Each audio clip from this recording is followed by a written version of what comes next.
Algumas de vocês falaram para mim no direct do Instagram: Cléo, hoje a sua voz está diferente, parece que você está assim meio triste. E eu queria dizer uma coisa: quando eu gravo o devocional pela manhã, como é o caso de hoje, não deu tempo de gravar ele ontem. Eu sempre gravo de um dia para o outro. Eu ainda estou com as minhas cordas vocais em repouso, né? Então a voz fica assim mesmo. À medida que o dia vai passando, eu fico tranquila. E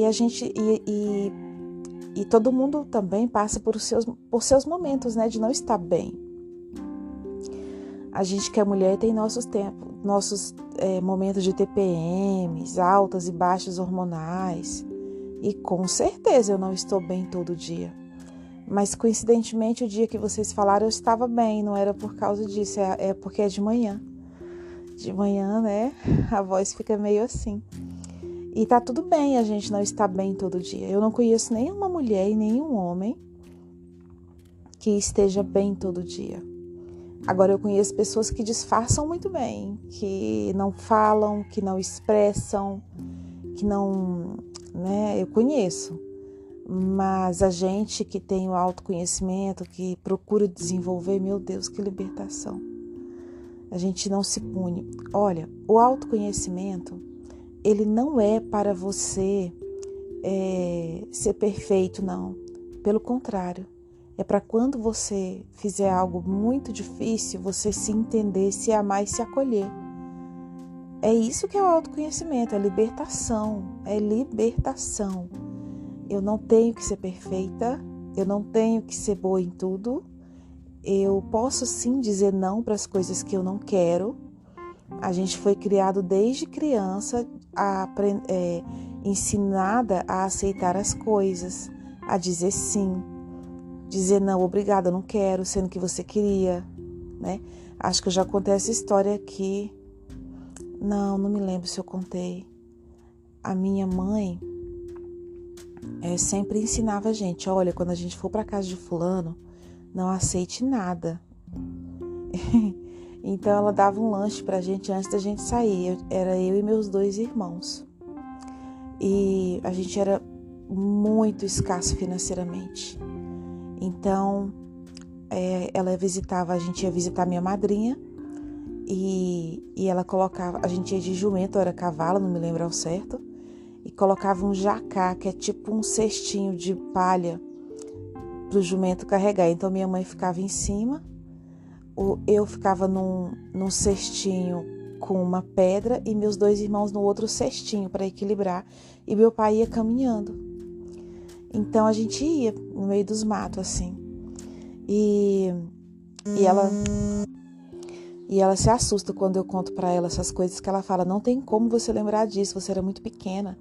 Falei: mãe, eu fiz meus exercícios e eu me lembro. Então a gente caminhava por aquela mata bem fechada mesmo, e a gente chegava num açude, né? Algumas pessoas conhecem como pântano, é um lugar que fica água parada. E aí quando a gente atravessava, a minha mãe tinha que tirar a gente de dentro do jumento. Aí ele atravessava sozinho, meu pai levantava os cestos na mão e a gente tinha que nadar. Então ela tirava a nossa roupa, a gente ficava ali só de calcinha, cueca, e nadava. Quando a gente chegava do outro lado, nosso corpo estava cheio de sanguessugas, que são tipo uns vermes que enfiava dentro da carne. E aí minha mãe tirava aquilo, me dava um trauma tão grande, que eu tenho trauma de lesma até hoje, assim. E ela tirava todas as sanguessugas, ficava sangrando muito, limpava a gente e a gente ia. E foi. Essa jornada, ela era muito difícil, assim, pra gente. Só que era impressionante como a gente queria ir mesmo assim por causa do final, por causa do que tinha lá no final. E quando a gente chegava na casa da minha madrinha, eles eram muito abastados comparado a gente. Era diferente, eles tinham os gados deles, né? Meu pai só cuidava do gado do outro. Então tinha muita coisa gostosa que eu não tinha na minha casa. Eu falei: eu pequenininha, deveria ter uns 4 a 5 anos. Eu falei: eu que vou ficar sem aceitar as coisas, aqui é ruim, hein? Então minha madrinha falava assim: meninos, ela era doida por criança. Minha mãe já não era tanto. Ela, meninos, vocês vão querer alguma coisa para comer, para lanchar? Os meus irmãos olhavam para minha mãe, baixava a cabeça e balançava dizendo que não. Eu falava, madrinha, eu vou querer doce de leite com coalhada. E eu quero muito. E minha mãe olhava para mim assim e apertava os olhos, levantava os olhos. E eu sabia que ela estava querendo comunicar comigo, né? Aí eu olhava para ela e fazia de conta que não estava vendo e comia meu doce maravilhosamente bem. Quando os meninos viam eu comendo, eles falavam assim, eu quero também. Então, o que aconteceu? Todas as vezes eu fazia isso. Minha mãe viu que não adiantava. Por quê? Tem pessoas que elas já nascem com essa naturalidade, sabe? De se expressar mesmo, de não ter problema. E eu nunca levei uma surra por me expressar. Nunca. Minha mãe nunca me bateu. Então, quando ela falava assim, vai lá falar com fulano, senta no colo do fulano. Eu falei, eu não vou sentar no colo, eu não tô afim, não quero, mãe. Eu não quero. Aí eles olhavam espantados e falavam assim, ela deve ter algum problema. Então, minha mãe sempre achou que eu tinha algum problema. Porque não é normal uma pessoa falar o que eu falava. Ela falava, não, ela tem algum problema, eu não vou bater, porque vai ficar pior. E com isso, eu consegui ter mais facilidade. Depois que eu fui crescendo, eu parei com isso, assim, eu fiquei mais contida com o meio que eu vivia. Então, eu não expressava de jeito nenhum. E aí eu fui pro extremo, de extrema timidez mesmo. Então, na minha adolescência eu era muito tímida, tinha muita vergonha. Embora eu sempre falasse o que me perguntavam, sem nenhum medo. E quando eu fui passando o tempo, eu não teve um meu primeiro namorado, eu não consegui dizer não quando ele fazia algumas coisas comigo, eu não conseguia dizer não. E aí foi indo o tempo e eu aprendi a dizer sim, a concordar e a querer agradar todo mundo para ser aceita. E eu falei, uau, que incrível, que diferente que eu fiquei. E quando eu descobri o autoconhecimento, eu já tinha 35 anos. Hoje eu tenho 43. E então faz pouquíssimo tempo que eu sei do autoconhecimento, que eu invisto nisso. Mas até lá eu achava que eu tinha que agradar todo mundo, eu achava que tinha que ser boazinha, não incomodar. Então a gente vai passando por fases na nossa vida, a gente vai passando por momentos que nos moldam. E o ambiente, ele é muito importante. Esses dias eu estava lendo um artigo científico, não me lembro de qual foi o instituto, mas tem na internet. Um cientista, ele fez uma experiência, que ele colocou uma célula sem o núcleo. Ele pegou uma célula, tirou o núcleo da célula, ou seja, o cérebro da célula, né? E ele fez o quê? Ele colocou ela num líquido de vitaminas. Um líquido que ele alimentava de vitaminas todos os dias. Essa célula ficou viva por 2 meses, 62 dias. Ela ficou viva. Então não importava muito o que ela tinha dentro dela, mas o meio, o ambiente em que ela viveu, mostrou o quanto ela conseguiu sobreviver. Então o ambiente que a gente vive, ele vai nos moldando. Aquilo que a gente vai vendo, a gente vai querendo mais. Aquilo que você vai vendo no feed do Instagram, você vai comparando a sua vida, você vai querendo aquilo. Olha, eu acho que você nunca viu eu olhando os seus stories e nem os seus status do Instagram. Eu não olho stories e não olho status de Instagram, a não ser dos meus mentores, que eu quero saber o que eles estão falando. Aí sim, eu olho todo dia dos meus mentores, professores, somente. Não olho de celebridade, não olho da minha mãe. Minha mãe posta sempre algumas coisas, não olho. Não olho de ninguém, não tenho interesse de saber o que a pessoa está fazendo, não é da minha conta. Você não vai ver lá, Cleo visualizou seu status, não tem como, porque eu não olho. E não tem problema algum quem olha, eu só estou dizendo que eu coloco diante dos meus olhos aquilo que eu quero reproduzir, aquilo que eu quero avançar e que eu quero trazer para a minha vida. É isso que eu coloco diante dos meus olhos.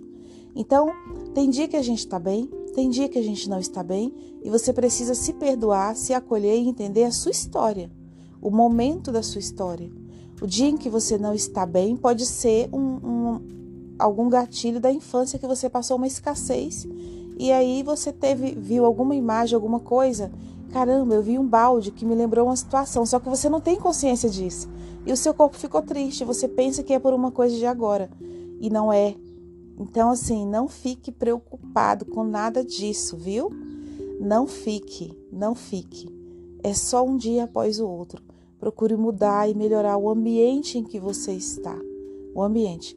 Quando a gente faz mentoria privada, que nem a gente vai fazer essa do Metas para 2023, a gente faz o quê? A gente coloca duplas, né? As pessoas terem amizades com outras mulheres. Então, elas chamam no privado, faz amizade e faz as dinâmicas lá.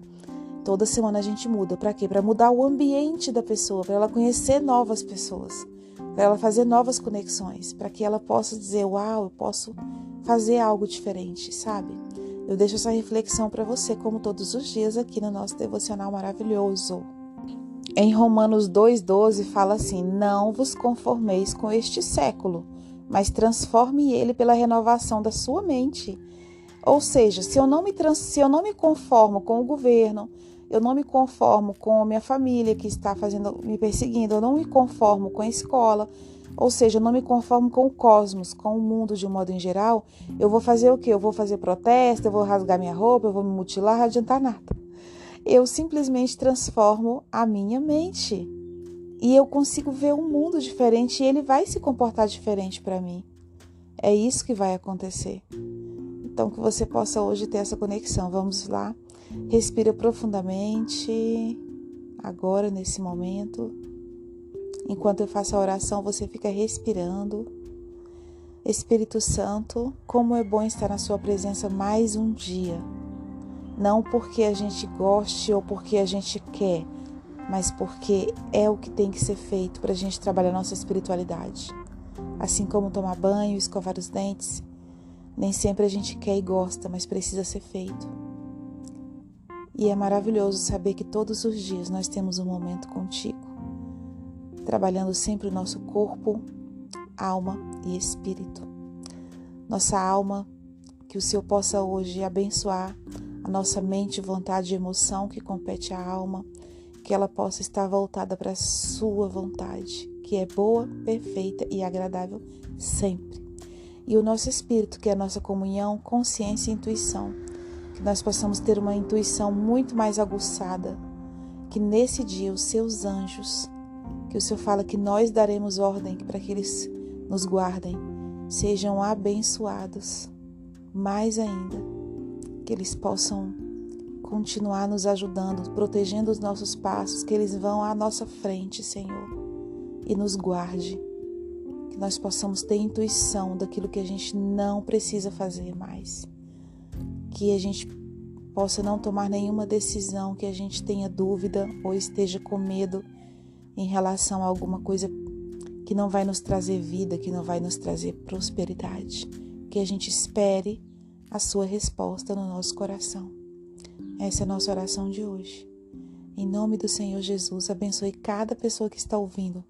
Se você concorda com essa oração, você fala, eu concordo com a oração da Cleo, porque o que duas pessoas ligar na terra também é ligado no céu, e desligado também, e no mundo espiritual e emocional.